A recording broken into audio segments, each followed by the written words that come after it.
Assalamualaikum warahmatullahi wabarakatuh. Saya Andini Fitria dengan NPM 211201153 akan menjelaskan tentang hukum perjanjian.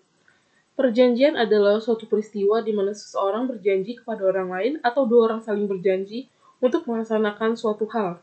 Unsur-unsur dalam hukum perjanjian atau kontrak. 1.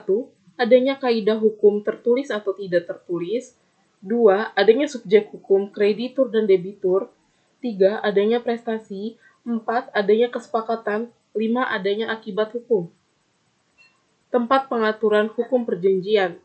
Hukum perjanjian diatur dalam Kuper buku ketiga terdiri atas 18 bab dan 631 pasal, mulai dari pasal 1233 sampai 1864. Di buku NBW diatur dalam buku keempat Van Verbisen dimulai dari pasal 1269 sampai 1901.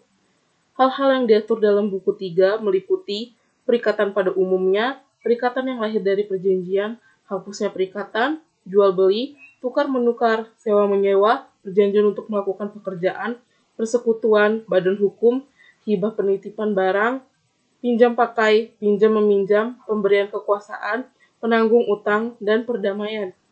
Perjanjian yang diatur dalam buku 3 merupakan perjanjian khusus atau perjanjian nominat. Di luar Cooper, dikenal dengan kontrak production sharing, joint venture, kontrak karya, leasing, hire purchase, franchise, sewa rahim, dan lain-lain.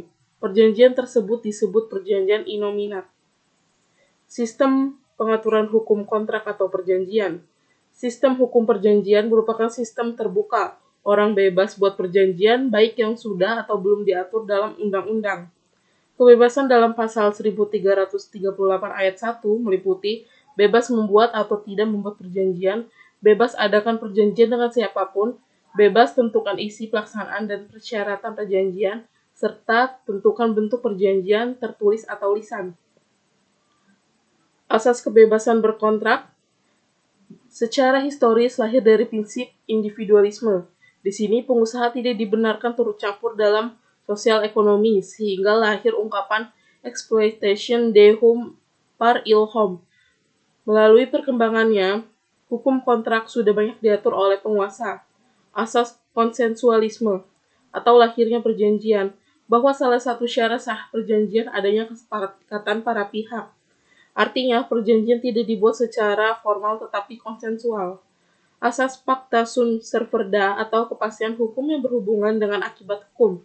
Asas ini menetapkan bahwa hakim atau pihak ketiga harus menghormati dan tidak boleh intervensi substansi kontrak atau kontrak layaknya sebagai undang-undang. Asas itikat baik. Dalam pasal 1338 ayat 3, perjanjian harus dilaksanakan dengan itikat baik. Asas ini menetapkan bahwa para pihak dalam melaksanakan isi kontrak harus berdasarkan kepercayaan atau keyakinan kemampuan yang baik. Asas kepribadian, bahwa seseorang yang akan membuat kontrak hanya untuk kepastian dirinya saja. Dalam pasal 1315, pada umumnya orang tidak dapat mengadakan perjanjian selain untuk dirinya. Pasal 1340, perjanjian hanya berlaku pada para pihak yang membuatnya. Perjanjian diatur dalam pasal 1313, suatu perbuatan hukum dengan mana satu pihak atau lebih mengikat dirinya terhadap satu orang atau lebih. Rumusan pasal 1313 tidak jelas karena setiap perbuatan tidak dapat disebut sebagai perjanjian, tidak tampak asas konsensualismenya, dan bersifat dualisme. Menurut doktrin atau teori lama, perjanjian merupakan perbuatan hukum berdasarkan kata sepakat untuk menimbulkan akibat hukum. Teori baru, suatu hubungan hukum antara dua pihak atau lebih berdasarkan kata sepakat untuk menimbulkan akibat hukum. Ada 3 tahap dalam membuat perjanjian menurut teori baru. Prokontraktual adalah penawaran dan penerimaan. Kontraktual adalah persesuaian kehendak antara pihak. 3. Prokontrastual adalah pelaksanaan perjanjian. Sekian dari saya akhiri. Wassalamualaikum warahmatullahi wabarakatuh.